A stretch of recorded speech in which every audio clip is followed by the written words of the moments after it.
A gente já tem um vídeo contando tudo que você precisa saber antes de assistir A Casa do Dragão, House of the Dragon, que tá rolando aí pela HBO. Mas, como essa série tem alguns avanços temporais, e aqui no momento que eu tô gravando esse vídeo, a gente tá no 6º episódio da série, a gente precisa dar um passo pra trás e entender o que aconteceu nesses 5 episódios e aonde eles estão querendo ir nesses próximos. Com o objetivo de te ajudar a entender tudo o que rolou, bora pra esse vídeo.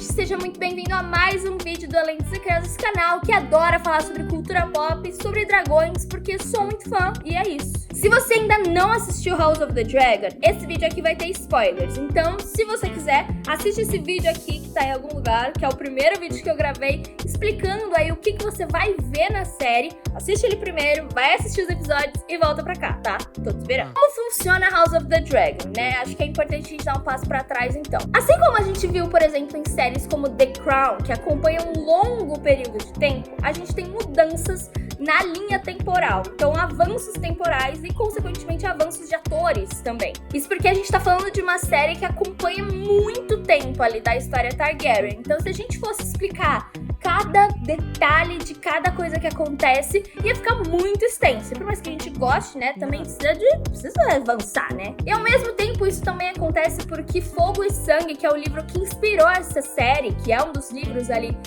do universo de Game of Thrones, ele não é escrito de uma maneira convencional, como acontece com as crônicas que deram origem a Game of Thrones, a série que a gente viu já há bastante tempo. O Fogo e Sangue, ele é escrito de uma forma como se fosse um livro de história, que conta ali registros históricos de algo que aconteceu. Ou seja, a gente não tem o ponto de vista de cada um dos personagens contando ali, narrando exatamente tudo o que aconteceu. A gente tem registros, pessoas que viveram aquilo, registraram como se fosse um livro de história mesmo. Na real, é como se fosse um livro dentro da história de Game of Thrones. Como se o pessoal lá da Cidadela estivesse lá estudando os acontecimentos da história Targaryen, sabe? E eu adoro esse formato porque a série, na verdade, ela escolhe os caminhos a serem seguidos, né? A gente tem várias possibilidades ali narradas por diferentes pessoas e a história vai dando ênfase pra um deles. Então, nessa nova fase, depois dos 5 primeiros episódios de House of the Dragon, a gente tem um avanço de 10 anos. Então, pra gente entender quem são os personagens e onde eles estão e quais são os novos atores que estão interpretando eles, pra gente ficar mais claro. Emma Darcy agora interpreta a Rhaenyra, que era interpretada lá nos 5 primeiros episódios pela Millie Alcock. E a Olivia Cooke agora toma o lugar de Alicent Hightower, que era da Emily Carey. Os outros personagens meio que continuam. Matt Smith ainda é o Daemon e o Paddy Considine, por exemplo, ainda é o Viserys, caindo aos pedaços, diga-se de passagem. Quer uma pouquinho cada um? Essa foi uma escolha dos showrunners pra mostrar mesmo a diferença entre a personalidade das personagens de lá pra cá. Elas foram realmente as que mais mudaram. A gente viu ali no 5º episódio a mudança da Alicent, né, de ela entender qual era a posição dela naquele momento, e da própria Rhaenyra, que a gente viu lá nos primeiros episódios dizendo que nunca ia se submeter, por exemplo, a um parto, por exemplo, e começa agora justamente fazendo isso. E falando justamente dessas mudanças, eu acho que é primordial pra gente entender a dança dos dragões que tá se formando agora na série. Falando sobre a Alicent, a gente viu esse começo dela nos 5 primeiros episódios, entre apenas uma garota que tava lá lendo pra pessoas e acompanhando a Rhaenyra, sendo amiga dela, pra uma pessoa que tem uma importância muito forte ali no reino. Inclusive tá conquistando aliados entre pessoas que acreditam no seu papel como a rainha, né, como a mãe do futuro rei. Isso é muito forte porque, na verdade, os apoiadores da Alicent também são os caras que estão contra a Rhaenyra e que vem ali daquele papel lá do Grande Conselho, que mostra que já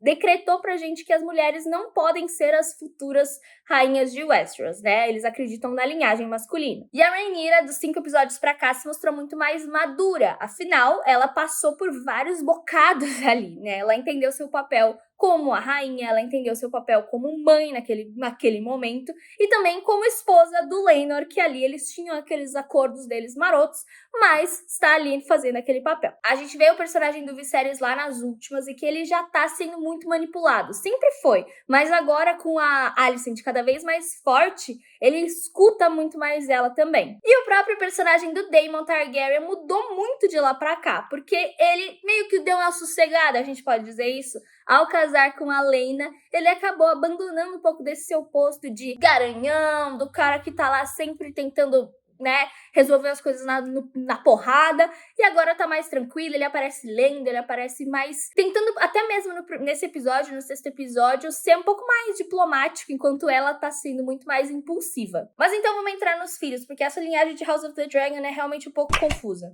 A Rhaenyra e o Laenor, lá no episódio 5, fazem um acordo. Então eles têm esse acordo de que, mesmo casados, eles podem ter os seus próprios rolês. Mas isso é dito pra gente bem nas entrelinhas, né? Durante a série, durante esses próximos episódios que vem aí. Então, o Jaehaerys, o Lucerys e o Joffrey, que é o primeiro personagem que aparece na série, né? Nascendo ali, eles são bem diferentes do Laenor, né? Eles são um pouquinho diferentes do Laenor e a gente consegue ver isso pelas características deles, diferente, por exemplo, dos filhos da Laena e do Daemon, que são a Baela e a Rhaena. Mas então, como o Laenor não é pai dos filhos da Rhaenyra, a gente ali entende, pelas entrelinhas, que o pai dos filhos da Rhaenyra, na verdade, é o Harren Strong, que é filho da mão do rei Viserys. Isso nos livros a gente pode entender um pouco melhor, tem várias artimanhas pra gente ver essa questão se desenvolver, mas na série acabou sendo um pouco rápido demais. A gente vê pelas entrelinhas, a gente vê pelas questões ali envolvendo Harren Strong e o Criston Cole, por exemplo, a briga que tem entre os dois, e porque realmente as características físicas dão muito pano pra manga pro pessoal falar que realmente não tem nada a ver. A Alicent, inclusive, é bem maldosa, dizendo, né, pro Laenor que se ele continuar tentando, um dia vai aparecer alguém que realmente parece com ele, e isso é uma fala ali, umas tiradas que realmente acontecem nos livros. E é uma pena, inclusive, que o personagem do Harren Strong acabou tendo uma passagem um pouco curta na série, porque seria muito legal ver esse desenvolvimento entre eles.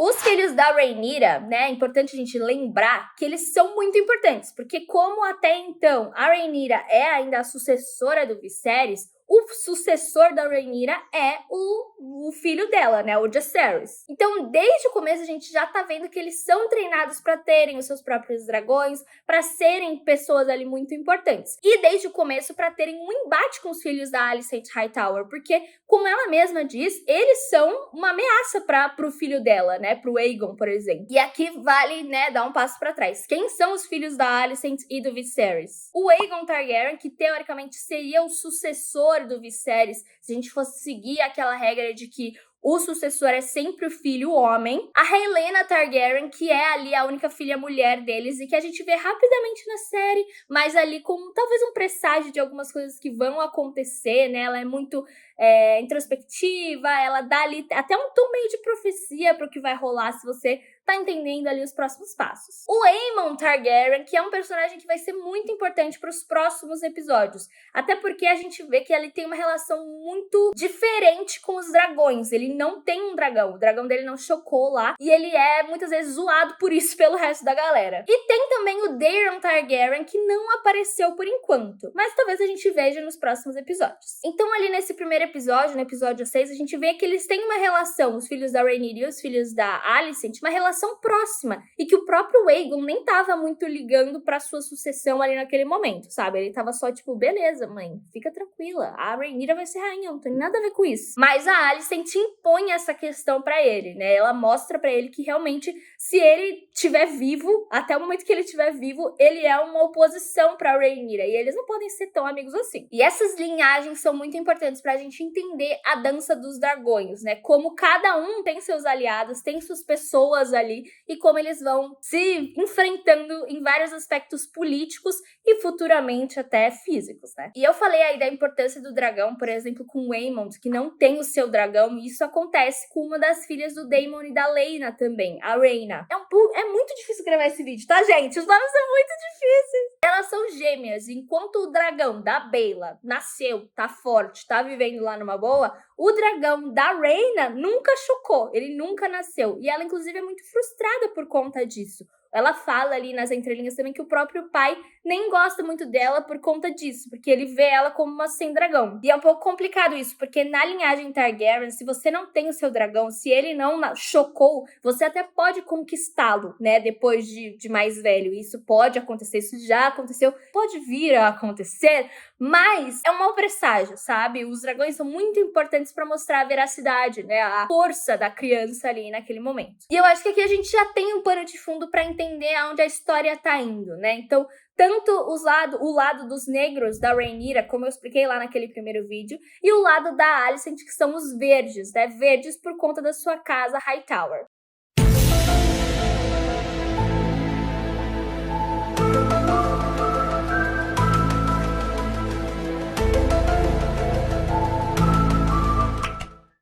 Dois personagens que eu acho que a gente precisa mencionar aqui como pra você ficar de olho, tá? Pra você ficar de olho. O primeiro que você já deve estar de olho há algum tempo é o Sir Criston Cole, que teve também uma grande mudança de personalidade dos primeiros episódios pra cá. Lá nos primeiros episódios ele era um cavaleiro que honrava seu manto, que era ali bastante, como eu posso dizer? Ponta firme. Ponta firme, tá? Ponta firme. Mas quando ele tem o seu manto manchado ali por aquele caso que ele tem com a Rhaenyra e também com a traição, né? Isso simboliza uma traição à sua honra como um cavaleiro, ele acaba ficando meio louco, né? E a gente vê o que acontece no final do 5º episódio. E isso pra mim é uma falha dessa trama ali do Criston Cole, porque a gente não tem umas explicações muito grandes pro que aconteceu desde então. O final ali da Casa do Dragão é muito emblemático com a questão dele desonrando tudo que ele acreditava. Então a gente acreditou naquele momento que teriam consequências. E a gente já sabia que ele estava muito mais próximo da Alicent e iria futuramente se juntar a ela. Mas o 6º episódio começa sem qualquer tipo de consequência pelo que a gente viu. Não é explicado. E eu espero que a série talvez apresente essas consequências pra gente nas entrelinhas. Mas duvido. E pra mim isso vai ficar sendo um erro de roteiro de House of the Dragon. De qualquer jeito, vale a gente ficar de olho. Se tiver qualquer tipo de explicação, quem sabe a gente volta pra falar mais sobre isso.